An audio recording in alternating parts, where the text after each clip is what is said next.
I feel something hit my arm, and my arm just drops immediately. And I look into the kitchen, and she's holding a gun. And I just start yelling and say, please stop, why are you shooting me? And she just continues to pull the trigger.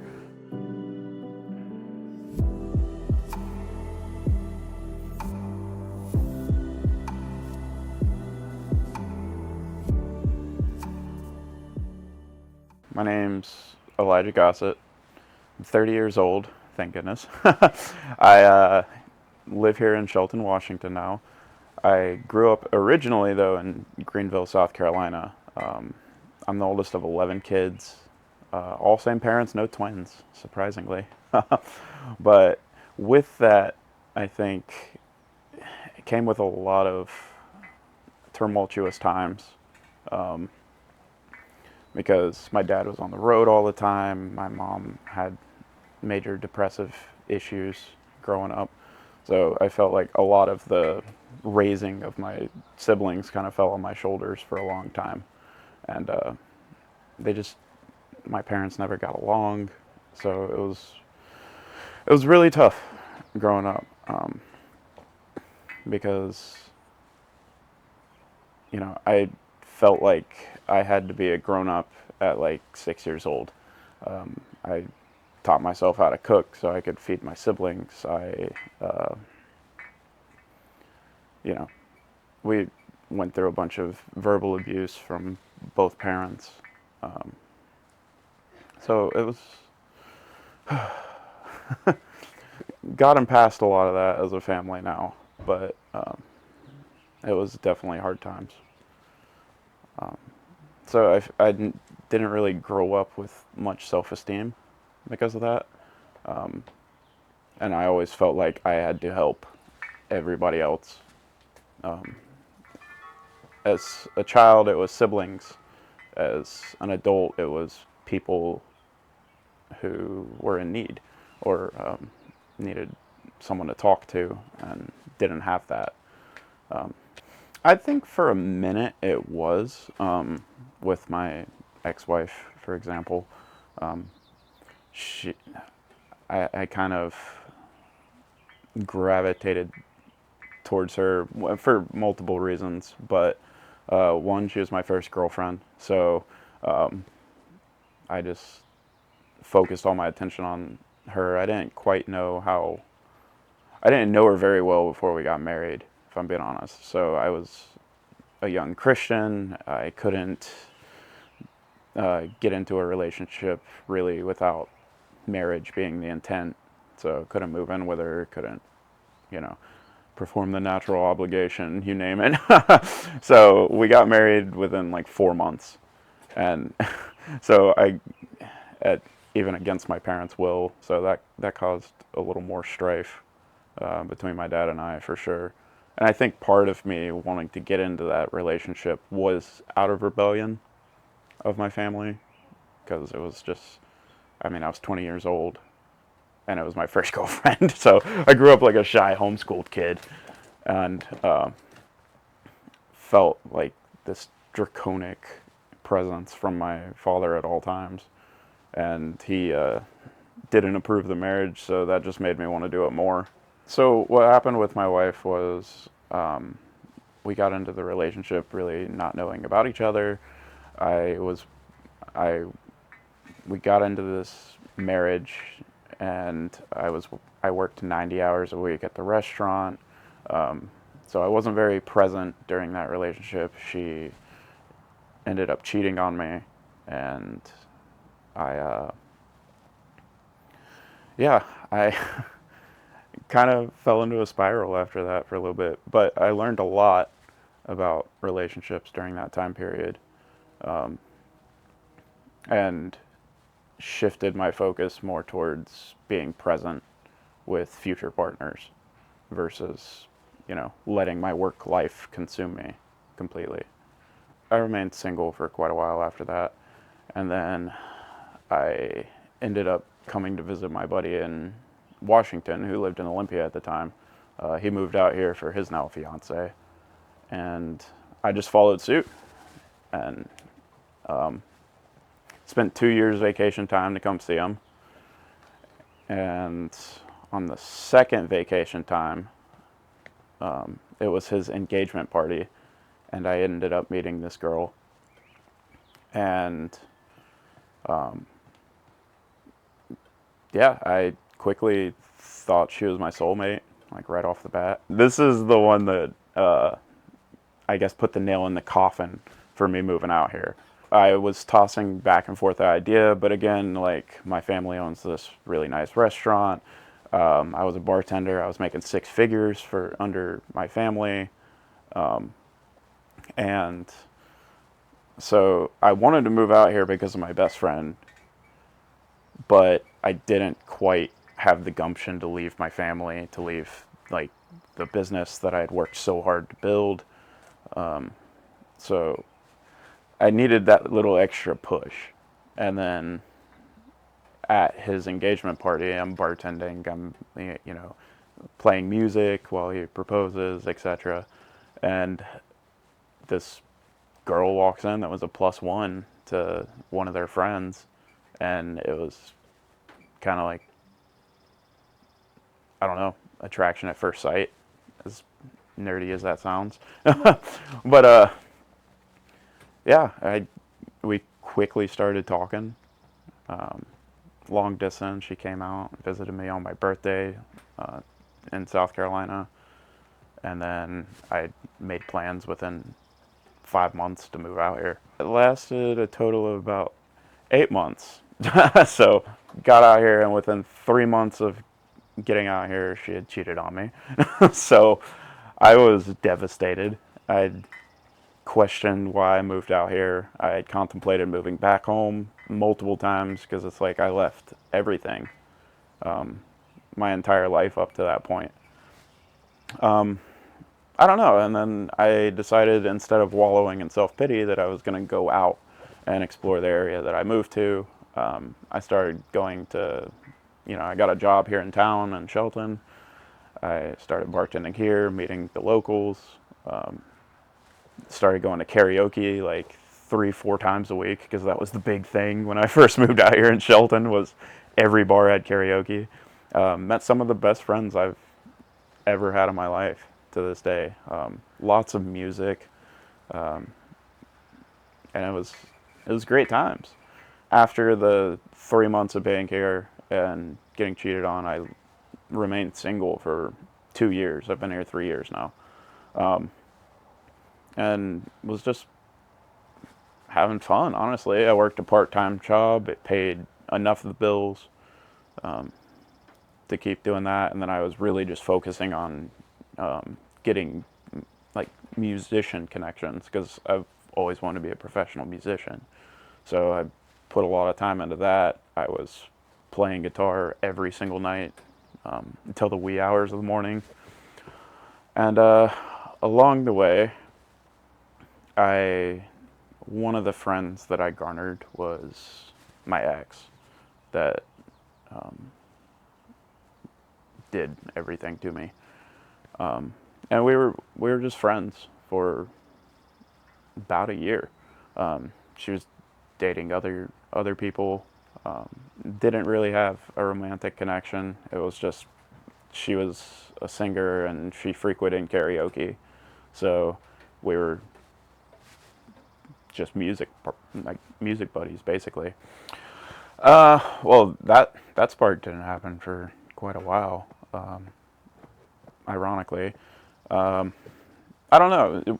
We started, like, I was in a couple music ventures at the time, and she had expressed interest in wanting to start, performing. So her and I got together once or twice a week, and started just, coming up with covers and improvising.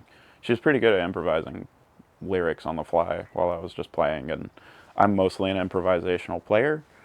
So it was nice, because I missed that from my bands in South Carolina. And so I thought we had, a cool music venture going.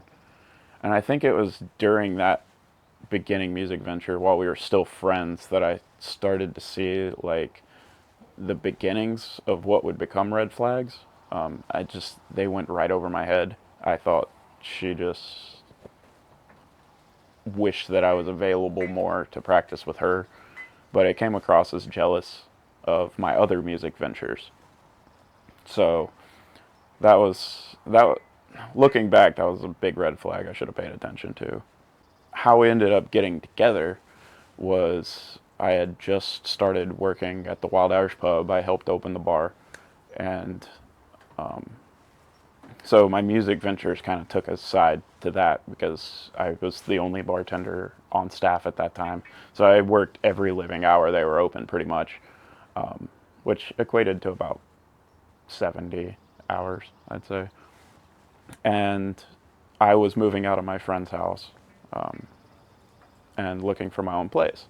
Well, subsequently, as I was doing that, she was looking for her own place because her and her ex were breaking up, and she had to be out of the house. So I offered her a spot in my new place, which was a camper at the time.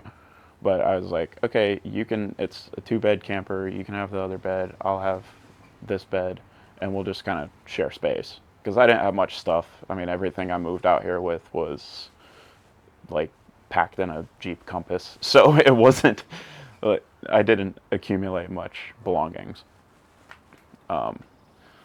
So we lived together just as friends for about 2 months before anything romantic even bloomed. But just being in close proximity and, being such good friends as we were, it just kind of naturally happened. And I, yeah, there weren't any signs or flags in the beginning. Everything was hunky dory. So I thought, I mean, we were playing guitar in the camper, singing. I was working all the time, but like we'd stay up late and just, you know, continue our old music ventures basically. She ended up getting a job there before we officially became a couple, actually. So she was a server for a minute. And so it was a little easier to like maintain the relationship even though it was still kind of incognito, because I don't know, we weren't quick to put a label on it necessarily. Yeah, and then one thing led to another. We kept that routine up for about 3 months, and then we were looking for a bigger place because she was renting a storage unit for all of her stuff. And I was like, what's the point? I'd prefer a house so that we could have a music room and set up everything the way we wanted it. And we ended up moving into one of my boss's properties. I think the biggest thing, and kind of harkening back to the jealousy she had initially shown as friends with my other music ventures, that kind of became more apparent by the time we made it into our new space. I couldn't talk to the friends that I had, and I definitely rationalized why. So I do have some pretty good friend girls that I've made throughout the years, and I thought she was friends with them as well, and come to find out that wasn't really the case.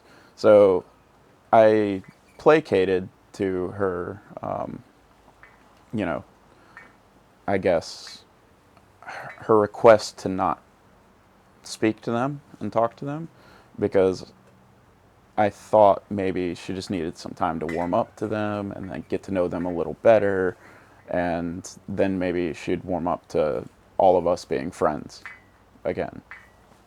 So, and then it got to the point where we never played music anymore.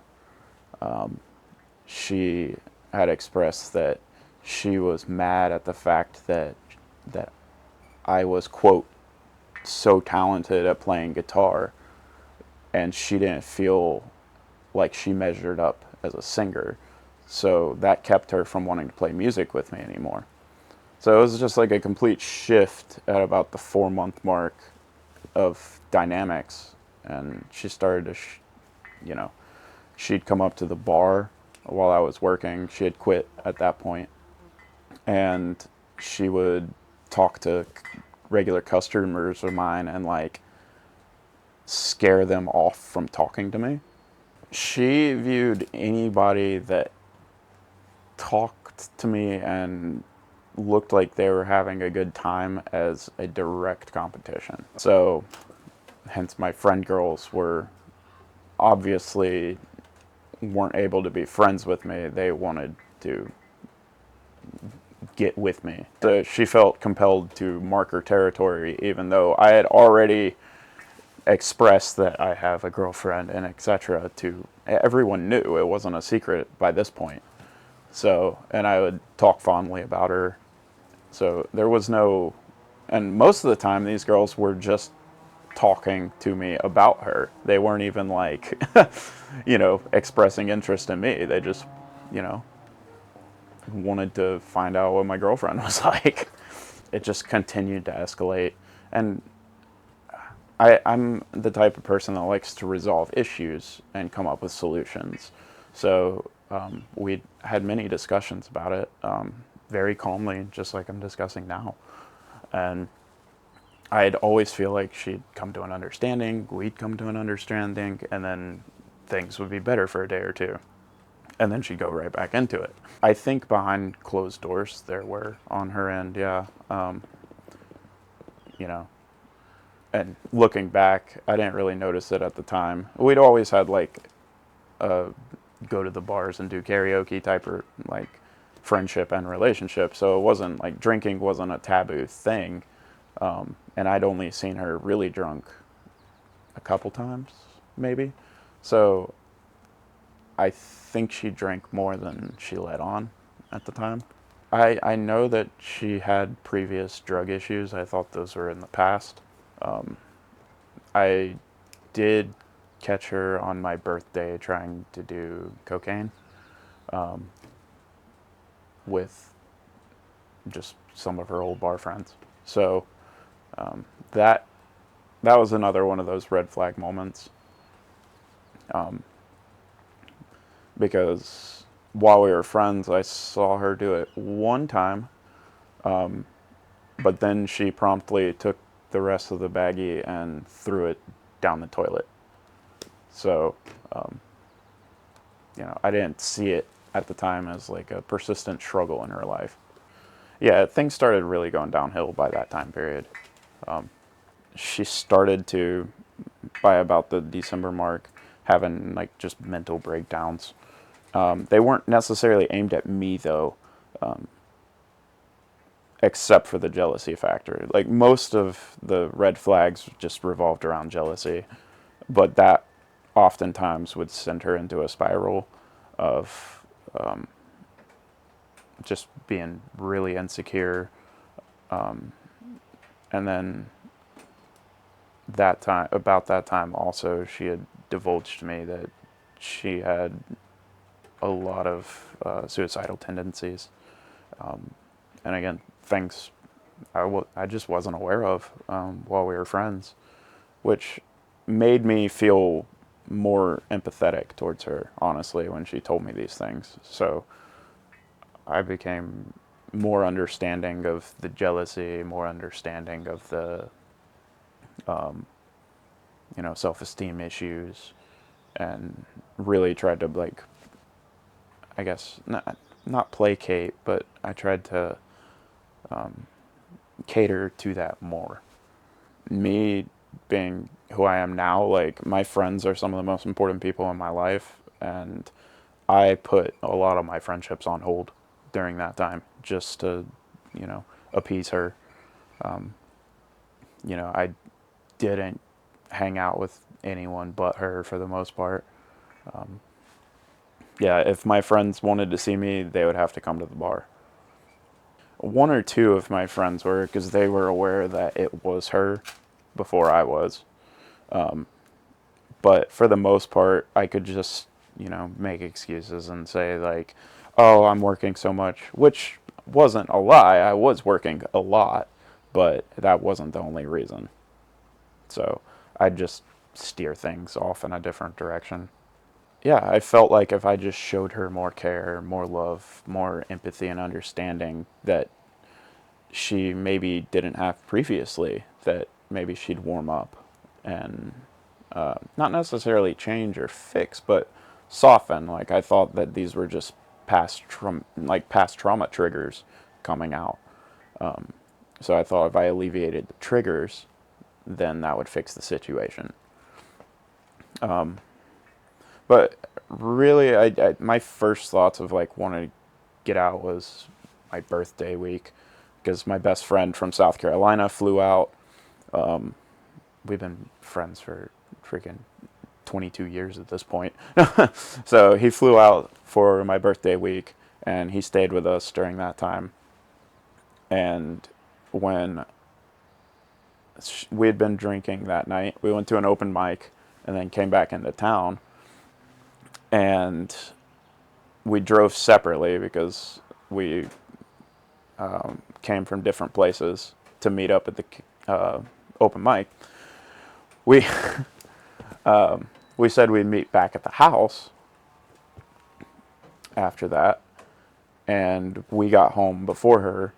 So I automatically assumed the worst, that like something happened to her. She didn't make it home safe. So him and I, as soon as we didn't see her truck, we pulled back out of the driveway and went looking just to make sure she didn't wreck on the way home. We found her truck in another bar's parking lot, and she was going out with another guy to get in her truck to do coke.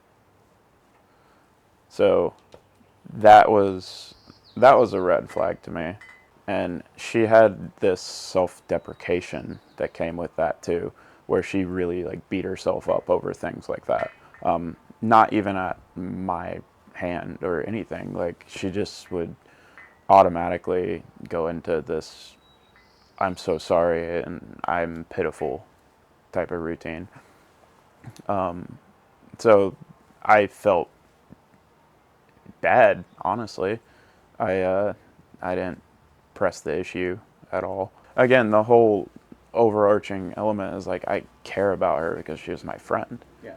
You know, so I know. I think the main frustration at that moment was that my best friend that I, you know, came out to visit me had a previous addiction problem with that drug. So it was more of just like oh, well, this is bad. So I didn't, I didn't want him to look down on my partner so heavily for that either, you know. I rationalized it and I said like, you know, she had a problem with it in the past. So, sometimes a relapse happens. And we caught her attempting to do it, and she didn't go through with it, to my knowledge, that night. So I thought that we had kind of saved the situation, so to speak, in that moment. But yeah, he he didn't look down on her for that. He did notice the jealousy though, and did confront me about that about a month later.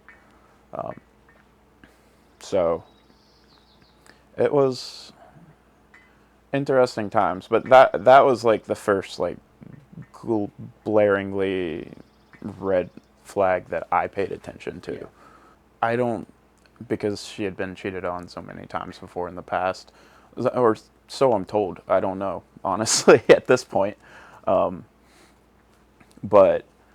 I mean, I had thought maybe a couple times that she did, because I had a security system installed in the house with cameras, and the camera in our kitchen had moved multiple times throughout the day, and once to the music room. And I asked her about it, and she said because the music equipment's expensive, she wanted to make sure that was protected by the camera and not the main entrance to the house. Didn't really line up. I moved it back, and then it got moved again. So I did have thoughts that maybe she was sneaking people into our house. But this was in January, so this was a month after that incident. And, by that point, I was, I saw enough red flags. Like, for instance, this one example, I had gotten off of work. It was a great shift, honestly. It's one of the really good local musicians was playing at our bar, and he just brought a huge crowd. So I walked out with like $600 that night. It was great. So, and he wanted to go out and get a drink, and we lived really close to the Cabin Tavern. So I was like, yeah, let's go get a drink there. So I tried to call her to invite her. She didn't answer her phone. When I get there, she's there, and she's already multiple drinks in.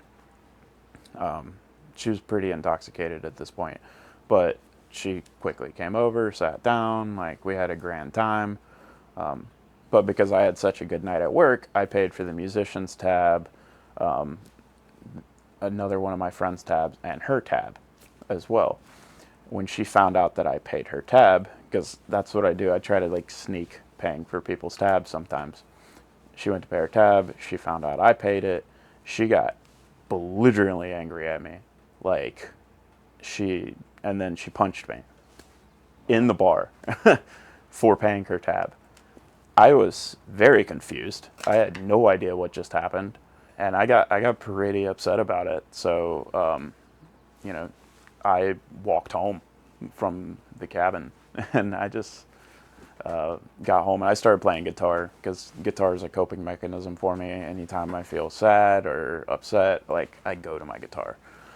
And I was playing guitar. She came home. She walked right past the music room and walked in the bedroom and closed the door. So I let her sit, like just 5 minutes went by. And then I went in and I asked her, I was like, why did you punch me tonight? Like just mellow, calm.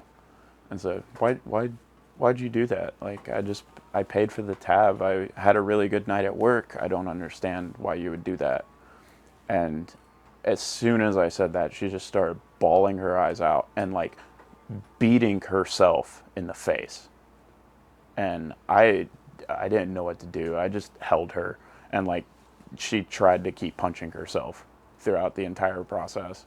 And I was just crying. I had no idea what was going on. So I just continued to hold her and say, stop, please stop, stop, please stop doing this. And then she said how terrible she felt about it and, you know, started talking about, you know, how she was feeling really suicidal at that moment. And, you know, I talked to her, consoled her, and just, yeah, I think that was the moment though where I realized that there was nothing that I could do in that moment, or in any moment really. It I guess brought to light how deep her depression and mental illness came into play. And it was at that moment she told me that she was previously diagnosed with borderline personality disorder.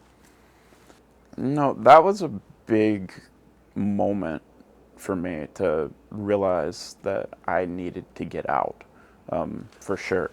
Um, and I thought that we could do it in an amicable way, that we could remain friends, but I couldn't. I knew that I can't be responsible for someone else's well-being in a relationship, because I had finally gone through all the work myself to become happy as an individual. And I know that nobody else could get that happiness from someone else. They have to dig down and find it on their own accord. And I wasn't willing to sacrifice my own happiness after like any longer. I've done it in past relationships, and I just wasn't willing to do that anymore. But I wanted to be there for her as a friend regardless. But I didn't know how to go about, you know, ending things, because obviously we lived together and I paid all the bills, and I didn't want to be like the bad guy and like cause her to be homeless, you know? So I was trying over the next month to figure out how to amicably separate. And I didn't really discuss that with her either. It was just a thought in the back of my mind. I think she might have began to have an inkling, but again, it wasn't really discussed. So she did assume a lot of things in our relationship, such as, I got accused of cheating on her a couple times, and I'm like, I'm at work all the time. Like, I go to work, I get off, I come home. Where would I have had the time? Like, every other waking moment, I'm with you. So it was physically impossible, but she couldn't like get the insecurity out of her head that that was a potential, which honestly kind of led me to think that maybe she was cheating on me while I was at work. Because the old adage, usually the person who accuses of cheating is doing the cheating. So it was just a thought process. It wasn't something that, kept me awake at night, but it made me wonder. Yeah, and then that remained until February 12th. So I worked, but I had the early shift, so I got off at 9 that night. And, she had come like right around 8 to have, a beer or two. We had an Irish band playing at the time. They were a lot of fun. And I got off work. I had a beer with her at the table. But she really wanted to get to this karaoke event that was happening at the Shank. It was a masquerade karaoke event. And I still had a full beer at this moment. And she had just finished hers. So she went ahead and left. And I finished my beer and continued watching the band play. But after I finished my beer, I went to the Shank and we had a great time. We sang karaoke. A lot of our friends were there. Thought it was grand. Then we went to Bob's. After that, I was really hungry. We had another drink or two. And, since we drove separate, I got the food to go and I went home. She came probably about 10 minutes later, and she she stumbled out of her car. Like, she was incredibly intoxicated. So I went and helped her like get up off the lawn. She scraped her knees on the gravel. And I went to go I went to help. And she did not want my help that night. She was like, "No, I'm fine. I can do this myself." And I was like, "No, no, you can't. No, we're gonna help you up these stairs. We're gonna go inside and eat this food and get you some water and sober up." We get inside, and she didn't really want to drink the water. So I had set the food up on our little table that like right in front of our couch.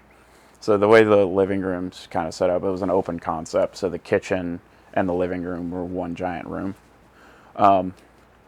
The sofa was directly when you walked in the front door. So in fact, it was placed so that the front door barely missed the first arm of the couch. Anyway, we that will be important later when I'm detailing. So sofa, kitchen island, they're about 6 feet apart.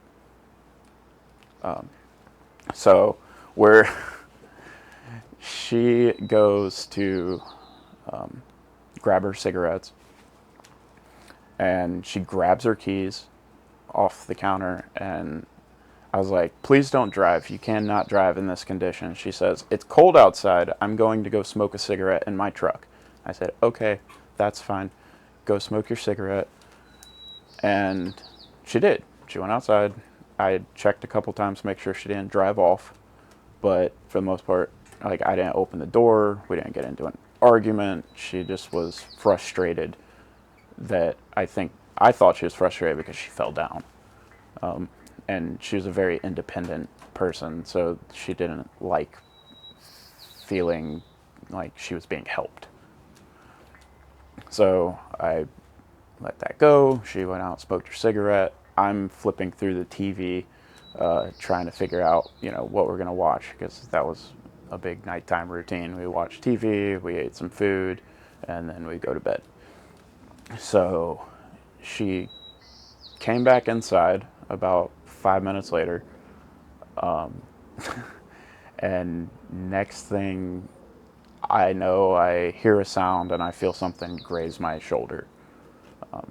So my back's to her at this point.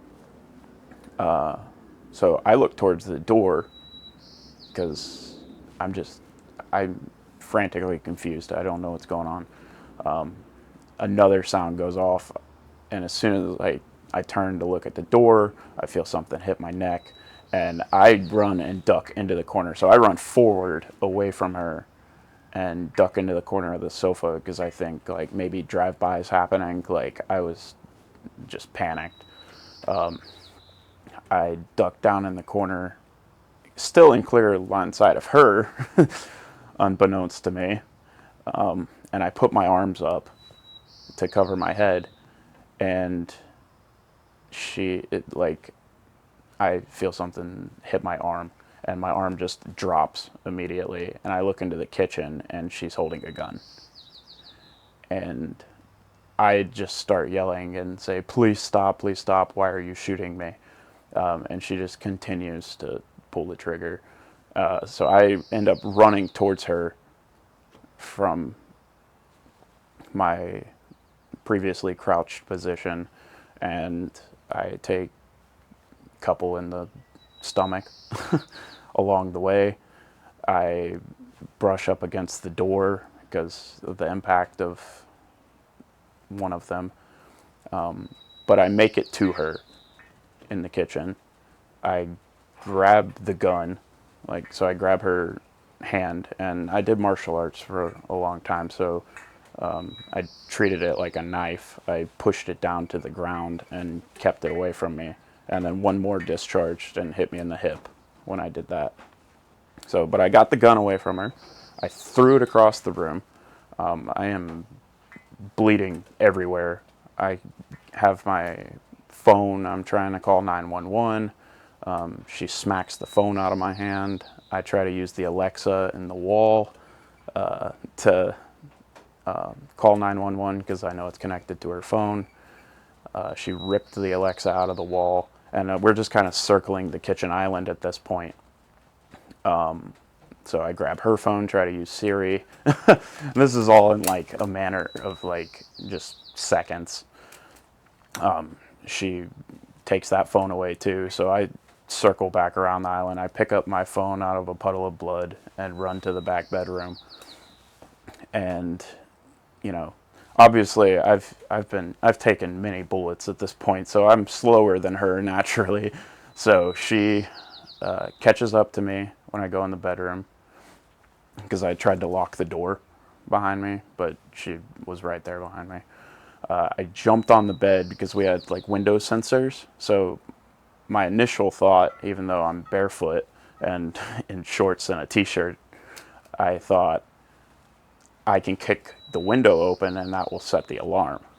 Well, I quickly thought against that because she tackled me on the bed. So I tried one more time to use Siri on my phone to call 911, but I couldn't swipe my phone because of the amount of blood on my hands. So I abandoned the phone, and I ended up overpowering her from wrestling me. She was trying to put me in a chokehold. So I threw her off of me and then quickly ran out as fast as I could. And I kept thinking that she was going to follow me, honestly. But I knew there was a hunting rifle underneath the bed. So I figured she would try to go for that since I threw the other gun away. And she didn't end up following me. I ran out the side door. I grabbed a kitchen knife out of the block on the counter and ran out the side door. Ran about 3 football fields worth from our house to where the Cabin Tavern is. So we were on Summit Drive and ran all the way to the main road. I was looking for any signs of life. It's about 3:30 a.m. at this point, so I was just trying to find somebody to talk to and get help. This turns out a couple doors down from the cabin, there was a house with a porch light on. I just knew I had to make it to a main road that was more public so that if she did follow me to finish the job, that she would get caught doing it. Never ended up seeing her face after that again. I banged on this random human's door at 3:30 a.m. and just begged them to call the cops, told them I'd been shot, and then I got off their porch and laid down in their gravel driveway. Next thing I know, I see the cops pull up. I recognized a couple of them, and I just, I told them where I lived, who I was, who shot me, and, gave them a brief description, and they were working on keeping me alive at that point. So, the pain was immense by this point. All of the adrenaline was starting to wear off, and it was just, laying there in pain, honestly. I don't remember getting in the ambulance because I blacked out. I, but I got life flown to Harborview. I awoke 3 days later from a coma. During that, they had fused my elbow together with a metal plate because one of the bullets completely shattered my right elbow. They were 9mm hollow points, so any contact with bone just obliterated.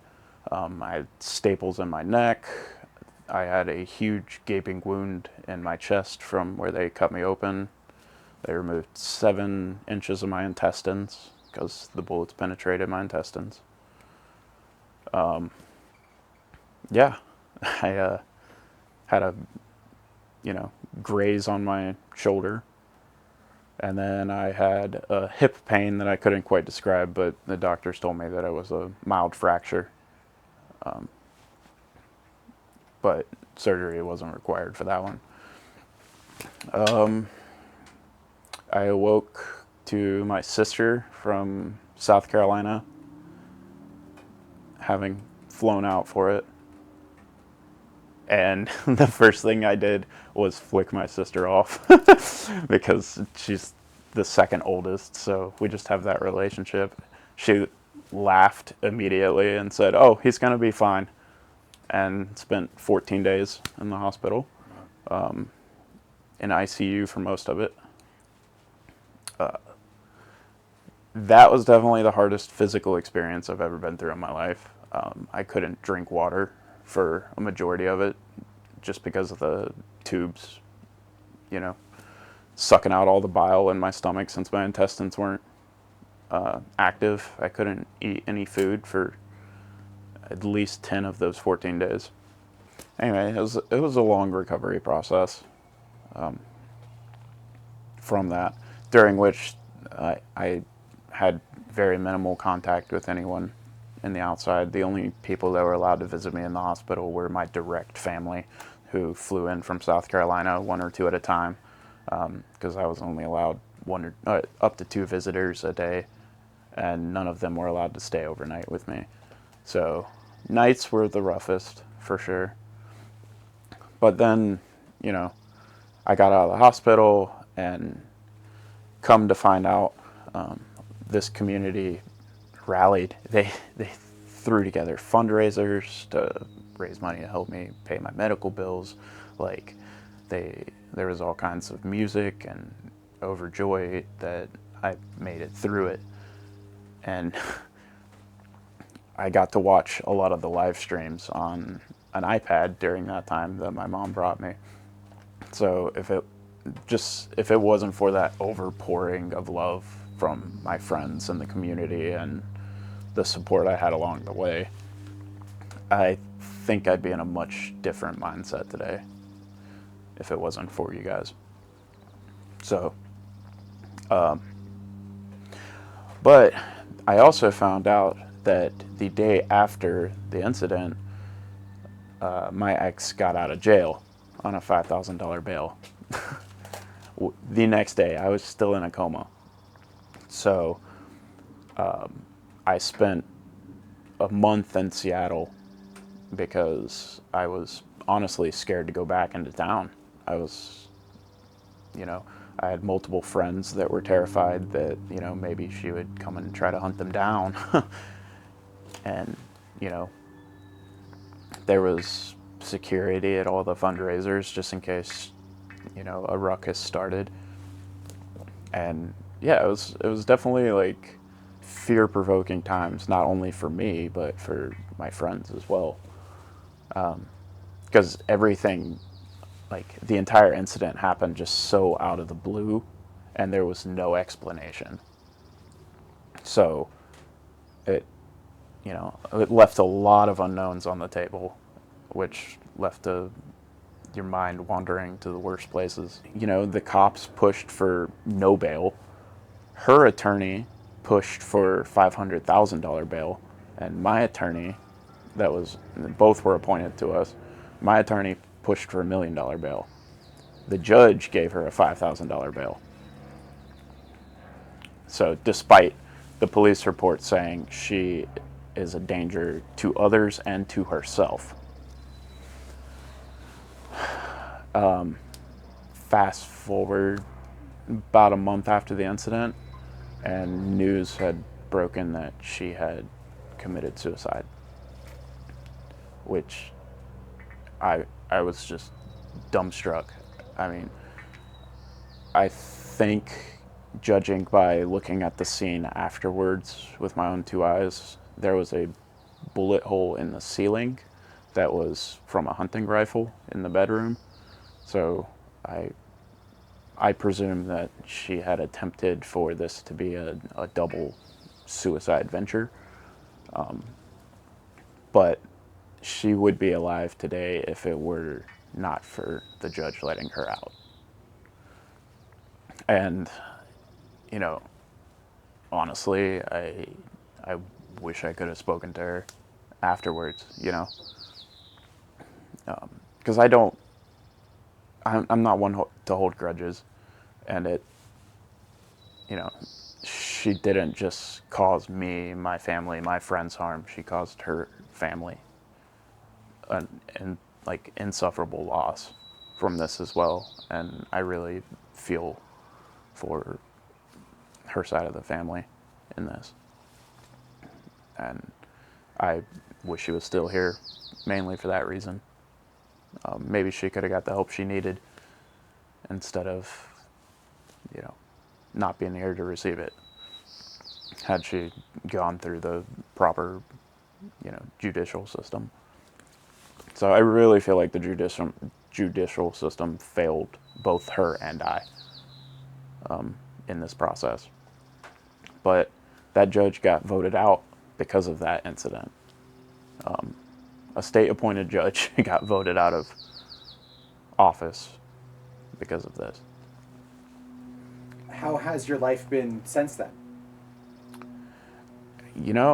It's gone through many ups and downs. I've had 3 arm surgeries to rebuild my elbow. I'll never have full range of motion in my right arm again, but I mean, honestly, I'm I feel like I'm doing remarkably well physically, despite I can lift stuff again.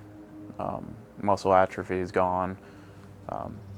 So I feel like I'm actually moving forward physically now at this point, even from where I was prior to the incident, despite mild limitations. You know, it's a crazy venture. Again, like, I often wonder if I didn't have the support that I had, where would I be?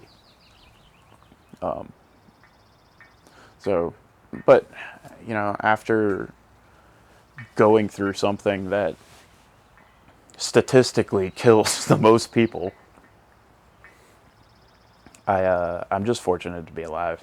Every day is a blessing. Nothing's taken for granted. That is a philosophy that I've had for a long time. I've always been a, you know, wake up, smell the flowers type of person. Even in my hardest points in life, like, there was always something good that came from those situations. And I think having that hope that things will get better regardless of what you're going through is honestly the key. And being flexible and fluid in mindset. Because if you're stuck in a woe is me, nothing's ever going to change mindset, and you're just not willing to roll with the punches, then that rigidity will be your downfall. So if, you know, honestly, we can't control what happens to us, only to a certain point. So as long as you are in control of yourself, and then you can bounce back from anything, in my opinion.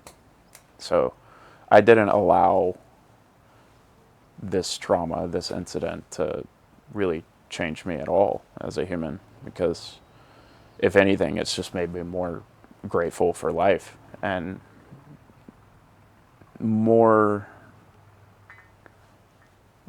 I guess, yeah, I don't know, more loving of it, because we're given one opportunity to live, and I just want to experience as much of it as possible.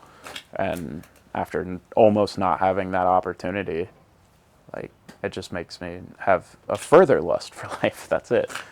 You know, I have met a couple people along the way that have had similar experiences, mostly with, like, you know, stabbings and stuff like that, from previous partners of theirs.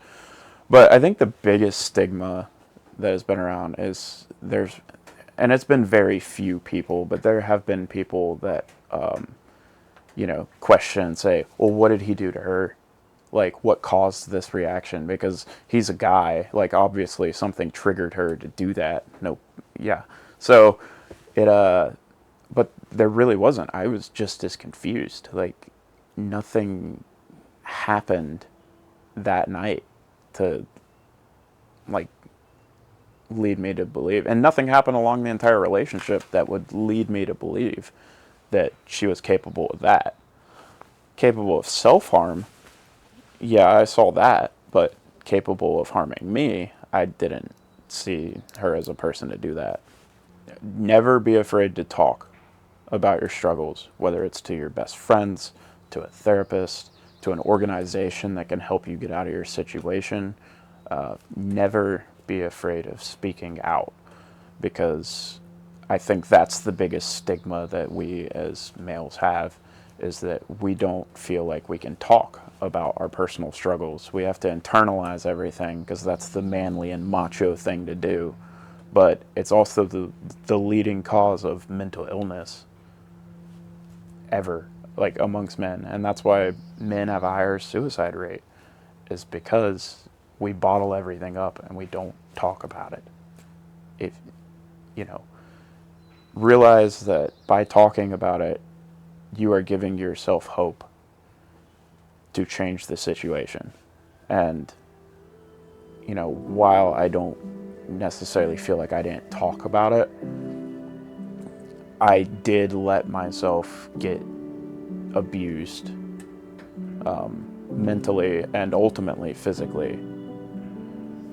and those two go hand in hand 9 times out of 10. So